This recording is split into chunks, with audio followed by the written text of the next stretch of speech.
العالمين والصلاة والسلام على أشرف الأنبياء والمرسلين وخاتم النبيين محمد وعلى آله وصحبه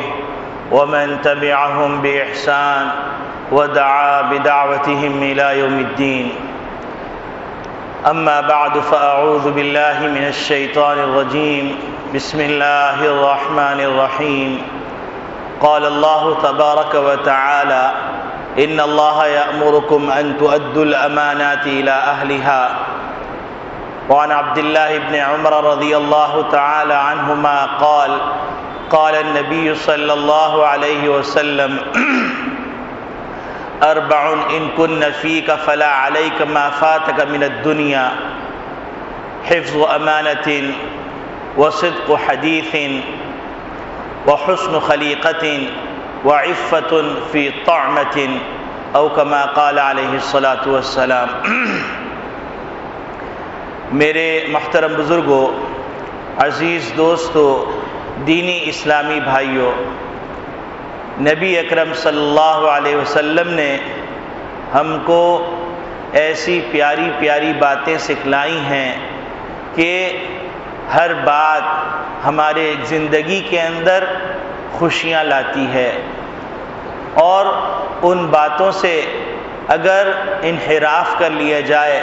تو ہماری زندگیوں میں بے چینیاں اور پریشانیاں پیدا ہو جاتی ہیں. نبی اکرم صلی اللہ علیہ وسلم نے یہ جو روایت میں نے آپ کے سامنے پڑھی، ایسی ہی بات حضرت عبداللہ ابن عمر رضی اللہ تعالی عنہما سے فرمائی. نبی اکرم صلی اللہ علیہ وسلم نے ارشاد فرمایا کہ اے ابن عمر، اگر 4 صفات تمہارے اندر ہوں تو تمہارے پاس دنیا میں سے کوئی چیز رہ جائے تو اس کی کوئی فکر کی بات نہیں ہے. وہ 4 باتیں کون سی ہیں؟ فرماتے ہیں، نمبر 1 بات حفظ و امانتن، امانت کی حفاظت کرنا. نمبر 2 صدق و حدیثن، سچی بات کہنا، سچی بات کرنا. نمبر 3 حسن و خلیقتن، اچھے اخلاق کا ہونا، خوش اخلاقی کا مظاہرہ کرنا. اور نمبر 4 عفت فی طعمۃ، کھانے کے لقمے کے اندر پاکی اور حلالی کی فکر کرنا. یہ 4 باتیں حضرت عبداللہ ابن عمر رضی اللہ تعالی عنہما سے فرمائیں کہ اگر تمہارے اندر ہوں تو تمہیں اگر دنیا کی کچھ چیزیں نہیں بھی ملی تو اس کی وجہ سے تمہیں پریشان ہونے کی اور افسردہ ہونے کی ضرورت نہیں، کیونکہ یہ 4 صفات ایسی بنیادی صفات ہیں کہ جس کے اندر یہ 4 صفات پائی گئیں تو اللہ رب العالمین نے گویا اس کو عظیم دولت سے مالا مال فرما دیا. پہلی بات جو فرمائی حفظ و امانتین، کہ امانت کی حفاظت کرنا. امانت کا ایک مفہوم جو ہم لوگوں کے دماغوں کے اندر ہے وہ تو بالکل واضح ہے کہ کسی نے کسی کے پاس کچھ رقم رکھوائی، کچھ چیز رکھوائی، تو اس نے اس کو صندوق میں رکھ کے اس کی حفاظت کی، اور جب اس نے مطالبہ کیا تو اس کے مطالبے پر اس کو اس کی چیز واپس کر دی. لیکن اس کے علاوہ کچھ اور امانتیں ہیں جس کی طرف ہمارا ذہن نہیں جاتا، اور عام طور پر ہم ان چیزوں کے اندر بے احتیاطی برتتے ہیں، اور بے احتیاطی کے نتیجے کے اندر فساد پیدا ہو جاتا ہے. مثلا ہم لوگ اس بات کو تو امانت سمجھ رہے ہیں کہ کسی نے کوئی چیز رکھوائی تو اس کی حفاظت کی جائے اور حقدار تک اس کو پہنچا دیا جائے، لیکن ہم اس بات کو امانت نہیں سمجھتے کہ ہم جو آپس میں بیٹھ کے گفتگو کر رہے ہیں، آپس میں راز و نیاز کر رہے ہیں، یا ایک مجلس کے اندر بات چیت کی جا رہی ہے اور وہ مجلس عمومی نہیں ہے، خصوصی مجلس ہے، تو اس کی باتیں باہر نقل کرنا. مثلا کسی صاحب نے آپ کے پاس آ کر اپنا کوئی مسئلہ رکھا، کوئی ذاتی نوعیت کا مشورہ کیا، اب آپ اس کی بات کو علم نشرہ کرتے پھر رہے ہیں۔ ارے فلاں صاحب کے بارے میں آپ کیا جانتے ہیں؟ جتنا میں جانتا ہوں، ان کی حقیقت کو میں سمجھتا ہوں، اور وہ کتنے پانی میں ہے میں جانتا ہوں۔ اور سمجھ یہ رہے ہیں کہ ہم اپنے بلندی مرتبے کا اعلان کر رہے ہیں، حالانکہ اللہ کے رسول کے نزدیک جب یہ جملہ کہا گیا تو ہم سے زیادہ اللہ نہ کرے ہم کیوں کریں؟ جس نے یہ کہا تو اس کی حیثیت اللہ اور اللہ کے رسول کے نزدیک دو کوڑی کی نہیں رہی، کیونکہ ایسا آدمی جو کسی کے راز کی حفاظت نہ کر سکے تو وہ مسلمانوں کا شیوا نہیں ہے، یہ اسلامی تعلیمات پر عمل کرنا نہیں ہے۔ اسی طریقے سے آپ کسی کے گھر گئے، گھر میں جانے کے بعد اس گھر والے کے کوئی ایسی بات سامنے آ گئی جو بات وہ نہیں کرنا چاہتا تھا کہ کسی کے سامنے ہو، لیکن آپ کو اپنے گھر کا فرض سمجھ کر، آپ کو اپنا ہمراز سمجھ کے اس نے وہ گفتگو کر دی۔ اب آپ پورے خاندان میں ڈھنڈورا پیٹتے پھر رہے ہیں کہ فلاں صاحب کے گھر میں کیا حالات ہیں وہ ہم جانتے ہیں۔ تو یہ تمام باتیں بھی امانت میں داخل ہیں۔ اسی طریقے سے امانت کے اندر یہ بات بھی داخل ہے کہ آپ نے کسی کی کوئی بات پڑھی اور پڑھنے کے بعد آپ کو وہ بات اچھی لگی، اس کی وہ تصنیف اچھی لگی، آپ نے اس کتاب کو اپنے نام سے چھاپ دیا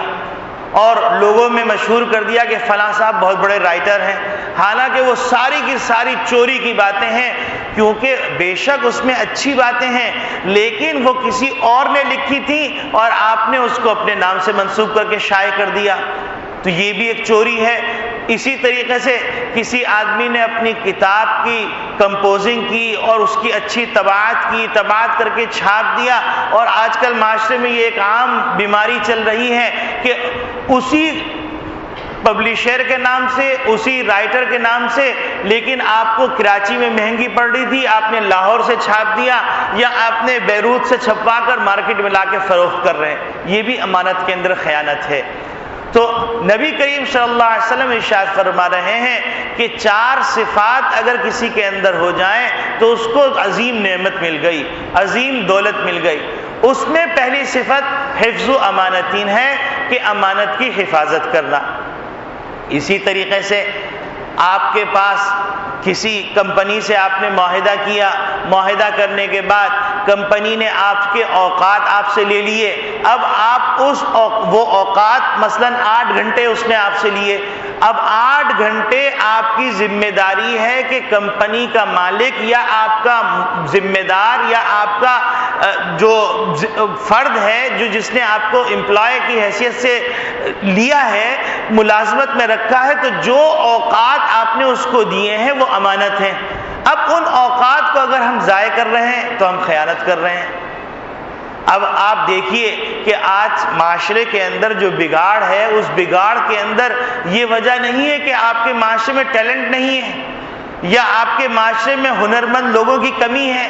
بلکہ مسئلہ یہ ہے کہ ہنرمند لوگ اپنی ہنرمندی کی بنیاد پر تقرر تو کروا لیتے ہیں لیکن اس کے بعد اوقات کو ضائع کرتے ہیں۔ آپ چلے جائیے بہت سے سرکاری محکموں میں آپ کو واسطہ پڑے گا، سامنے بندہ بیٹھا ہوا ہے، کہہ رہے ہیں ابھی وہ صاحب موجود نہیں ہے، آپ کل آئیے گا، پرسوں آئیے گا، ترسوں آئیے گا، اور کام کیا ہے؟ صرف ایک دستخط کرنے ہیں، اور اگر آپ نے اس کے ساتھ کوئی لفافہ رکھ دیا تو آپ کے دستخط ہو گئے اور اس کا نام رکھ دیا کہ اس نے تو اپنی خوشی سے ہدیہ دیا تھا۔ حالانکہ فقہا نے لکھا ہے کہ اگر کوئی آدمی کسی عہدے کی بنیاد پر کسی کو ہدیہ دے رہا ہے تو وہ بھی رشوت کے زمرے میں آ جاتا ہے۔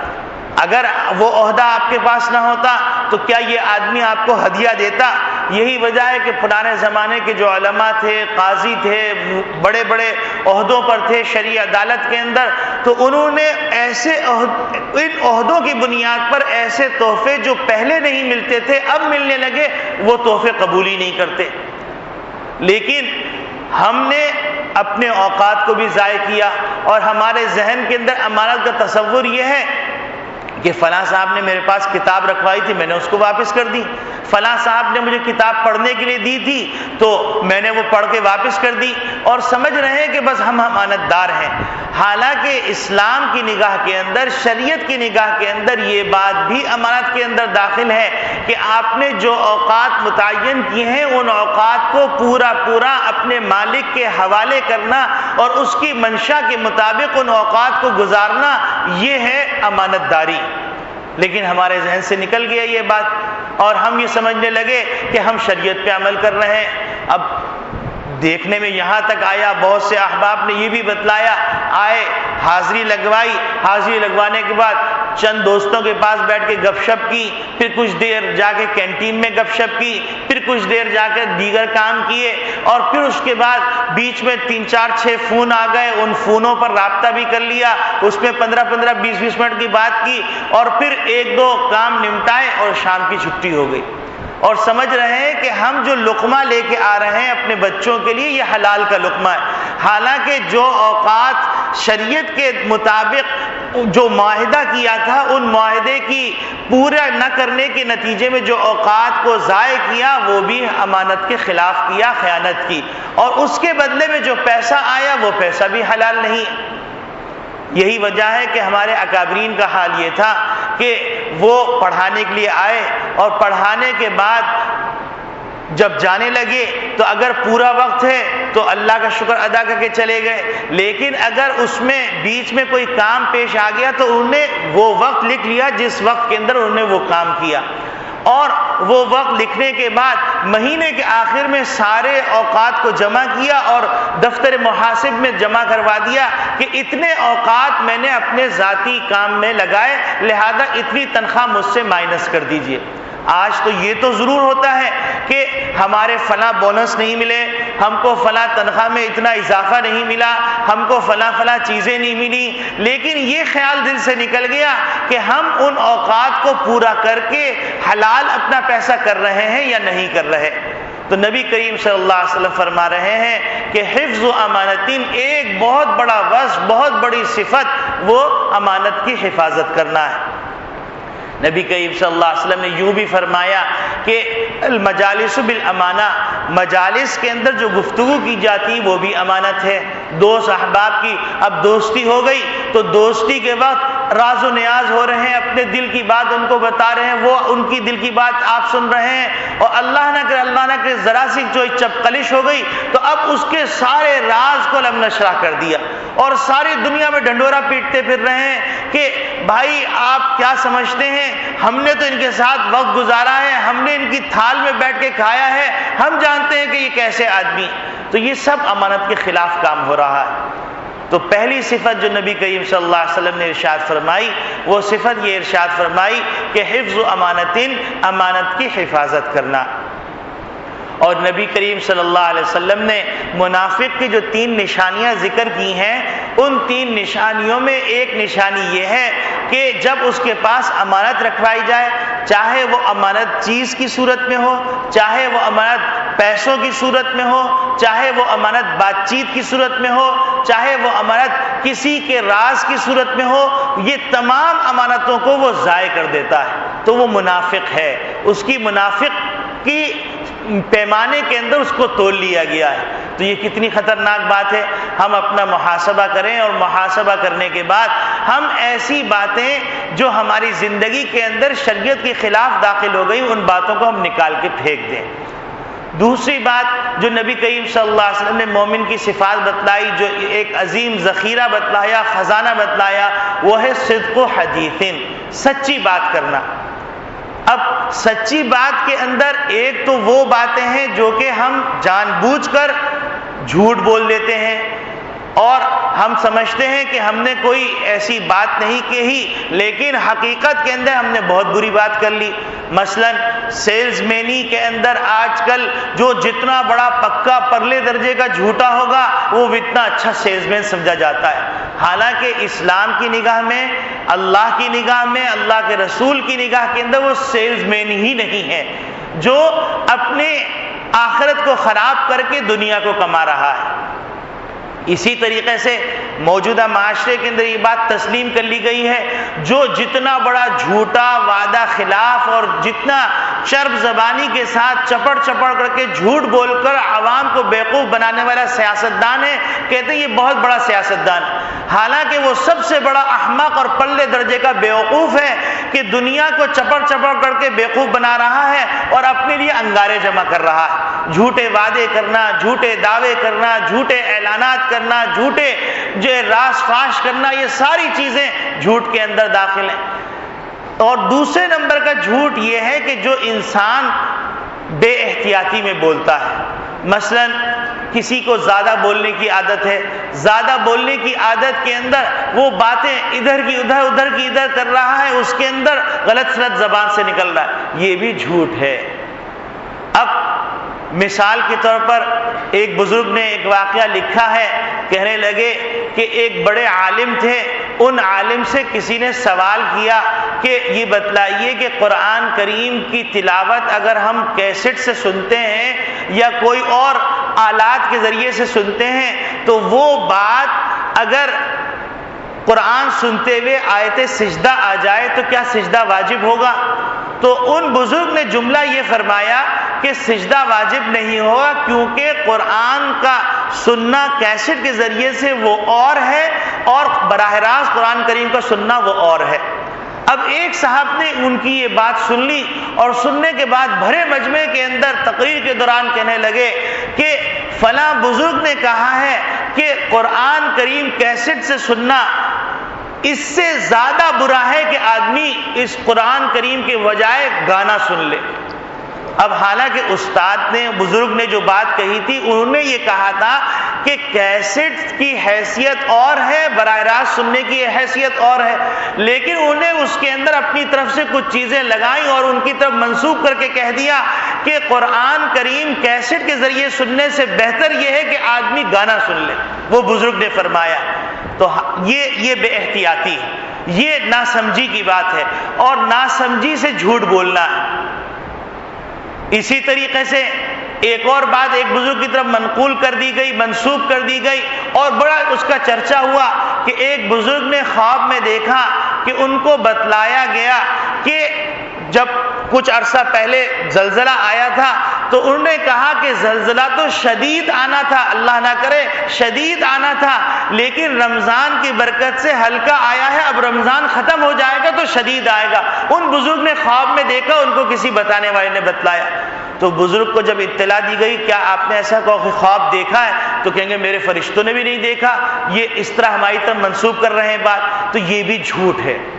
اسی طریقے سے افواہیں پھیلانا یہ بھی ایک جھوٹ ہے۔ جیسے آج کل موبائل کمپنیاں ہیں، دیگر کمپنیاں ہیں، وہ اپنے میسج کے ذریعے سے پیسے کمانے کے لیے ایک شعبہ بنا دیا ہے، اس شعبے کا کام یہ ہے کہ وہ میسج اچھے تیار کرتا ہے اور ایسی افواہیں، گرم افواہیں تیار کرتا ہے جس کے نتیجے میں 1 سیکنڈ کے اندر پورے ملک کے اندر وہ میسج پھیل جاتا ہے۔ تو مقصود کیا ہوتا ہے؟ 2 پیسے کمانا، حالانکہ اس کی صداقت کی کوئی بنیاد نہیں تھی، صداقت سے کوئی تعلق نہیں ہوتا۔ تو نبی اکرم صلی اللہ علیہ وسلم فرما رہے ہیں کہ ایک صفت جو تمام دنیا کے خزانوں سے زیادہ بہتر ہے وہ صفت ہے صدق و حدیث،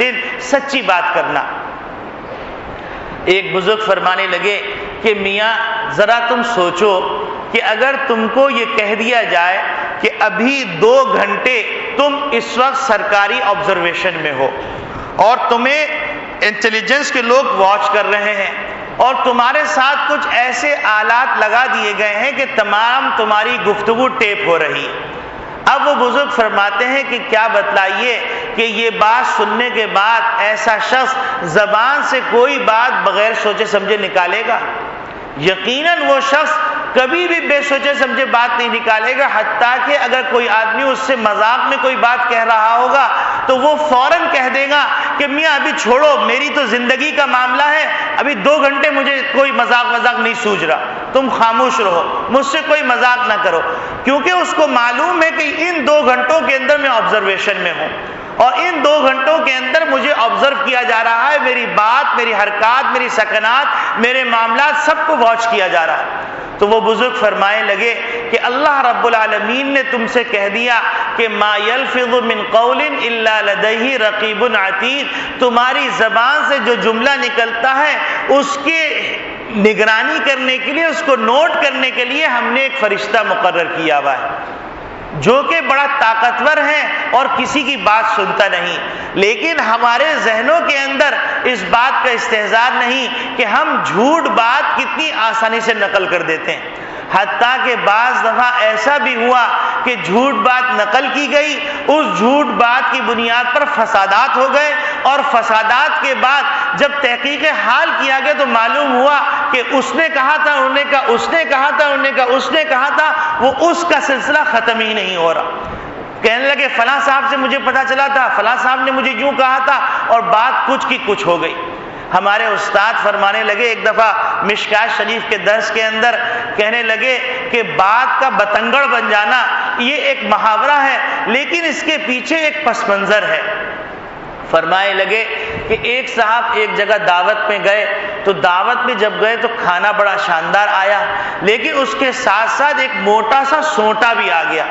تو ان کو تعجب ہوا کہ یہ کیا مسئلہ ہے، کھانے کے لیے چلیے روٹی سمجھ میں آ گئی، یہ سالن سمجھ میں آ گیا، یہ چاول سمجھ میں آ گئی، یہ میٹھا سمجھ میں آ گیا، لیکن یہ اتنا موٹا سا ڈنڈا کیوں لایا گیا ہے؟ تو انہوں نے کہا کہ بھائی آپ یہ ڈنڈا کس لیے لے کے آئے ہیں؟ تو کہنے لگے یہ ہمارے خاندانی طریقہ ہے۔ تو انہوں نے کہا بڑی حیرت کی بات ہے، یہ خاندانی طریقہ کیسا ہے؟ بہرحال انہوں نے کھانا تو کھا لیا، لیکن وہ جستجو میں رہے۔ تو انہوں نے کسی سے پوچھا، انہوں نے کہا کہ چلیے اگر آپ لوگوں کو پتہ نہیں ہے تو آپ یہ بتائیے کہ آپ کے علاقے کے اندر کوئی بزرگ ترین ضعیف شخص موجود ہے؟ تو انہوں نے کہا ہاں ایک صاحب ہے فلاں 80 سال کے، آپ ان سے مل لیجئے۔ ان کے پاس گئے، ان سے دریافت کیا بات چیت کرنے کے بعد کہ یہ جو ڈنڈا آپ کے ہاں رسم ہے خاندانی طور پر، یہ ڈنڈا کھانے کے ساتھ کیوں لایا جاتا ہے؟ تو کہنے لگے میاں بات دراصل یہ ہے کہ ہمارے ہاں پہلے مہمان کے اکرام کے اندر ہوتا یہ تھا کہ لکڑی کو چھیل کر خلال بنا لیا جاتا تھا، تو خلال بنانے کے بعد وہ کھانے کے ساتھ پیش کر دیا جاتا تھا تاکہ مہمان خلال کر لیں۔ پھر کہنے لگے وقت گزرنے کے ساتھ لوگوں کے پاس وقت کم رہنے لگا تو وہ چھری اور ایک چھوٹی سی لکڑی لے آتے تھے تاکہ مہمان اپنے ہاتھ سے اس کو چھیل کے خلال بنا لے۔ پھر کہنے لگے وقت گزرا، لوگوں نے چھری رکھنا چھوڑ دیا اور وہ ڈنڈا چھوٹے سے جو ہے موٹا ہوا اور موٹے سے پورا تنا ہو گیا۔ پھر کہنے لگے بس یہ یوں سمجھ لیجئے یہ بات کا بتنگڑ بن جانا ہے۔ تو یہ ہے بات کا بتنگڑ۔ تو میرے عزیز دوستو بھائیو، نبی کریم صلی اللہ علیہ وسلم مومن کی صفات یہ بتلا رہے ہیں، حفظ امانتین، ایک صفت تو یہ ہے کہ وہ امانت میں خیانت نہیں کرتا، امانت کی حفاظت کرتا ہے۔ دوسری صفت صدق و حدیثین، سچی بات کرتا ہے، بے احتیاطی سے نہیں بولتا، بے سوچے سمجھے نہیں بولتا۔ یہی وجہ ہے کہ آپ نے دیکھا ہوگا بہت سارے اکابرین بڑے کم گو ہوتے ہیں اور آدمی سمجھتے ہیں کہ پتہ نہیں کیا بات ہے کہ یہ بولتے نہیں۔ وجہ اس کی صرف اور صرف یہی ہے کہ وہ ہر وقت ڈرتے رہتے ہیں کہ میرا کون سا بول ایسا نہ ہو جو مجھے اعلیٰ علیین سے نکال کر اسفل سافلین کے قابل بنا دے۔ تو لہذا نبی کریم صلی اللہ علیہ وسلم نے حضرت عبداللہ ابن عمر رضی اللہ تعالیٰ عنہما سے فرمایا کہ اگر جو 4 صفات تمہارے اندر ہوں تو دنیا کی کچھ چیزیں تمہیں نہ بھی ملے تو تمہیں کوئی پریشان ہونے کی ضرورت نہیں ہے۔ اس میں سے دوسری صفت یہ ہے کہ آدمی سچی بات کرے، بے احتیاطی سے کوئی جملہ نقل نہ کرے۔ اب آپ یہ دیکھیے کہ نبی کریم صلی اللہ علیہ وسلم کی احادیث کے اوپر بعض نکمے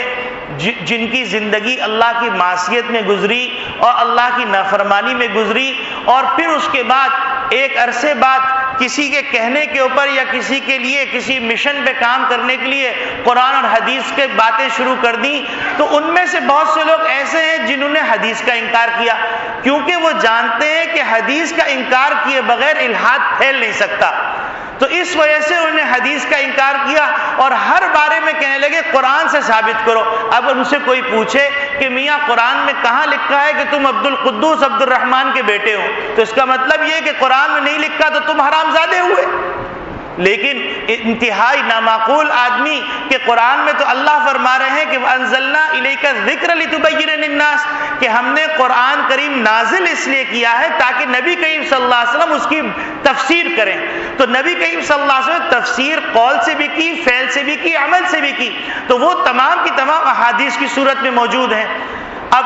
بعض بیوقوف یہ کہتے ہیں کہ حدیث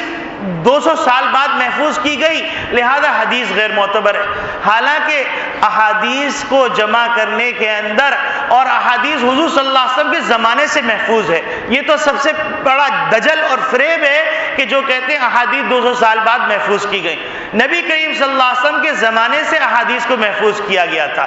اور احادیث کو محفوظ کرنے کے اندر اتنی احتیاط کی گئی تھی، اتنی احتیاط کی گئی تھی کہ ایک محدث کے بارے میں آتا ہے کہ وہ حدیث بیان کرتے اور بیان کرنے کے اندر محدثین کا اسلوب یہ تھا کہ وہ یوں کہا کرتے ہیں حدثنا فلان قال حدثنا فلان،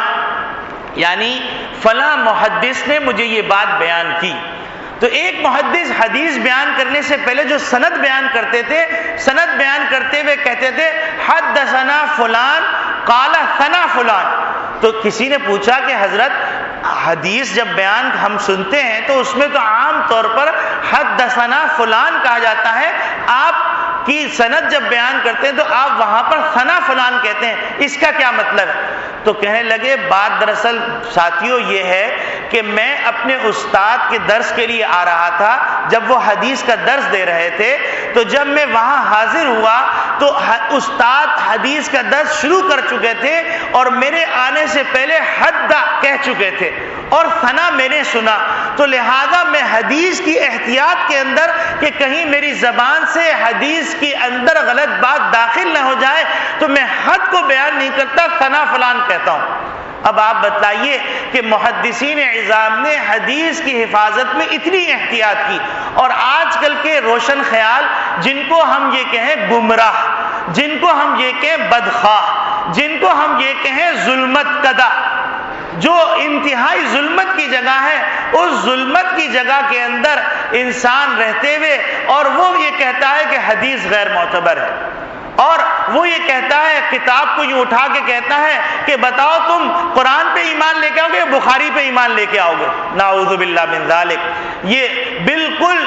دجل ہے اور یہ سوائے گمراہی پھیلانے کے اور کچھ نہیں۔ یہی وہ وجہ ہے جس کی وجہ سے علماء اکرام کہتے ہیں کہ بھائی حدیث اور قرآن اور فقہ کے معاملات ان لوگوں سے سیکھو جنہوں نے اپنی زندگیاں لگائی ہیں، ان لوگوں سے نہ سیکھو جنہوں نے زندگیاں نہیں لگائی، چرب زبانی اردو کی کتابیں پڑھ کے، اور کچھ چونکہ انگریزی پڑھتے تھے تو انگریزی زبان میں کچھ دین کو پیش کرنا، چٹر پٹر کرنا آ گیا تو وہ تمہارے دین کے محافظ نہیں ہیں، وہ تمہیں کہیں نہ کہیں گمراہی کے کھڈے میں لے جا کے پھینک دیں گے۔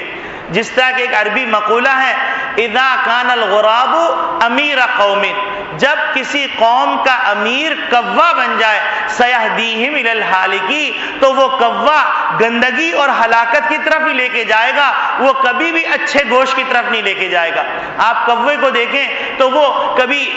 کسی کی مری ہوئی چیز کو کھا رہا ہے، کبھی چوہے کو کھا رہا ہے۔ تو اسی طریقے سے اگر شریعت کے ترجمان ایسے لوگ بن جائیں گے جو کوے کے مانند ہیں، جن کی خصلت کے اندر گندگی ہے اور جن کی زندگی گندگیوں کے اندر گزری ہے، جوانی پوری اللہ کی معصیت میں گزری ہے، اور اب ادھیڑ عمر کے اندر آ کر وہ دین کی ترجمانی کرنا چاہتے ہیں، دین کی تشریح کرنا چاہتے ہیں، تو وہ سوائے ہلاکت کے گڑھے میں ڈالنے کے اور کچھ نہیں کر سکتے۔ تو بہرحال یہ بات یہاں سے نکلی کہ نبی کریم صلی اللہ علیہ وسلم نے ارشاد فرمایا صدق و حدیثن، سچی بات کہو، اور سچی بات کرنے کے اندر احتیاط، اور احتیاط کے ضمن کے اندر یہ بات عرض کی گئی تھی کہ محدثین نے احادیث کو نقل کرنے کے اندر انتہائی درجے احتیاط کا معاملہ کیا ہے۔ تیسری صفت جو نبی کریم صلی اللہ علیہ وسلم نے بیان فرمائی، وہ تیسری صفت یہ بیان فرمائی حسن خلیقتن، کہ خوش اخلاقی کا ہونا، یہ بھی مسلمان کی صفت ہے۔ آج کل ہم لوگ یہ سمجھتے ہیں خوش اخلاقی کا مفہوم کہ جس طریقے سے مغرب نے ایک خوش اخلاقی متعارف کروائی ہے، اس کو میں یہ کہا کرتا ہوں وہ کمرشل خوش اخلاقی ہے۔ وہ کمرشل خوش اخلاقی کیسے؟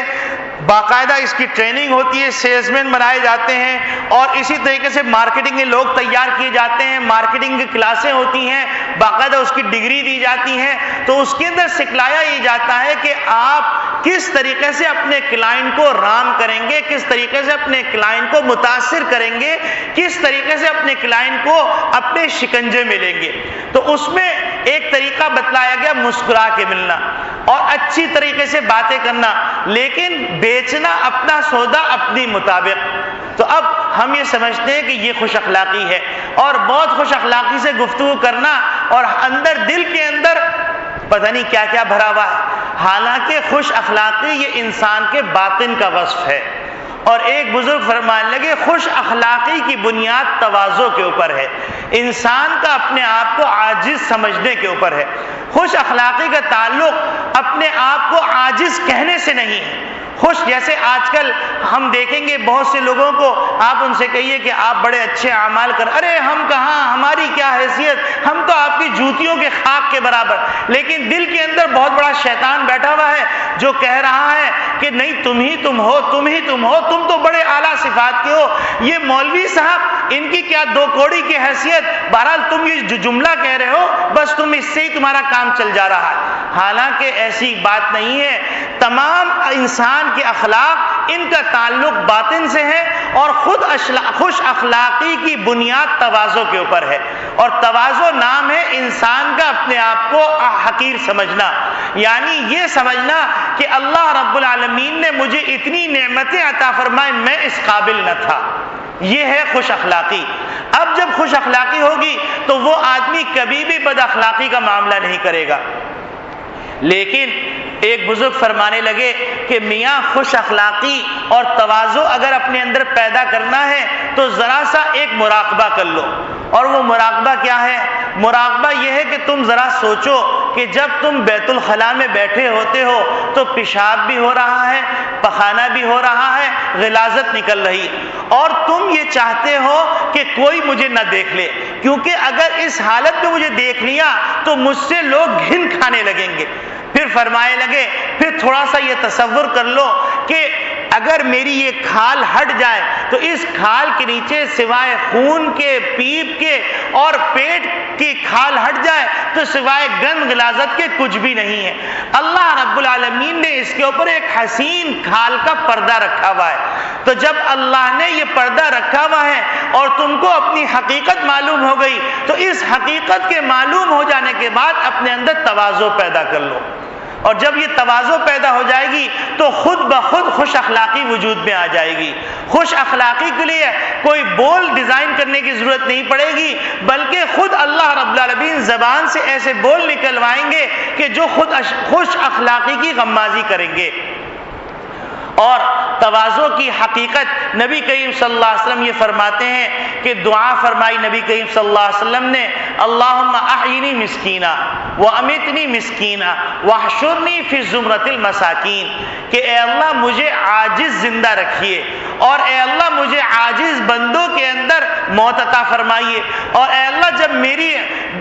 حشر کے بعد دوبارہ نشد ثانیہ ہو، دوبارہ پیدائش ہو، تو مجھے عاجز بندوں کے اندر اٹھائیے گا۔ بعض لوگوں کو غلط فہمی ہو گئی کہ نبی کریم صلی اللہ علیہ وسلم نے دعا فرمائیے کہ اے اللہ مجھے فقیر بنائیے گا۔ مسکین کا ترجمہ فقیر نہیں ہے، مسکین کا ترجمہ عاجزی سے ہے کہ اے اللہ مجھے عاجزی عطا فرمائیے۔ تو نبی کریم صلی اللہ علیہ وسلم اللہ رب العالمین سے عاجزی کی دعا کر رہے ہیں، تو یہ دعا ہم بھی یاد کر لیں اور ہم دعا کرتے رہیں، اللہم احینی مسکینا وامیتنی مسکینا واحشرنی فی زمرۃ المساکین۔ اگر عربی میں یاد ہو جاتی تو بہت اچھا، اگر عربی میں یاد نہیں ہوتی تو ہم اردو میں اس دعا کو کر لیا کریں۔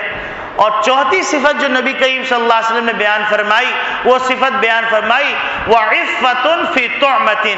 کہ کھانے کے اندر حلال کی فکر کرنا، پاکی کی فکر کرنا، یہ بہت اہم معاملہ ہے۔ آدمی کو چاہیے کہ اپنا لقمہ جو اس کے حلق سے اتر رہا ہے وہ لقمہ حلال کا ہو، حرام کا نہ ہو۔ تو یہ چار صفات عبداللہ ابن عمر رضی اللہ تعالیٰ عنہما سے نبی کریم صلی اللہ علیہ وسلم نے فرمائی کہ اربعن ان کن فیک، اگر چار صفات تمہارے اندر ہیں، لا علیک ما فاتک من الدنیا، تو تمہیں کوئی پریشان ہونے کی ضرورت نہیں ہے کہ دنیا کی کچھ چیزیں تم سے چھوٹ جائیں۔ اگر یہ چار صفات موجود ہیں تو تو تمہارے اندر گویا کہ خزانہ موجود ہے۔ پہلی صفت فرمائی حفظ و امانتین، کہ امانت کی حفاظت کرنا۔ دوسری صفت ذکر فرمائی صدق و حدیث، سچی بات کہنا۔ اور تیسری صفت ذکر فرمائی حسن و خلیقتین، اچھے اخلاق کا ہونا، خوش اخلاقی کا ہونا۔ اور چوتھی صفت ذکر فرمائی عفت فی طعمتین، کہ تمہارا لقمہ حلال کا ہو۔ اللہ رب العالمین ہم سب کو ان 4 صفات سے متصف ہونے اور اس کی کوشش کرنے کی توفیق عطا فرمائے، اور یہ صفات جو ہم کو حاصل ہوں گی اللہ والوں کی صحبت سے حاصل ہوں گی۔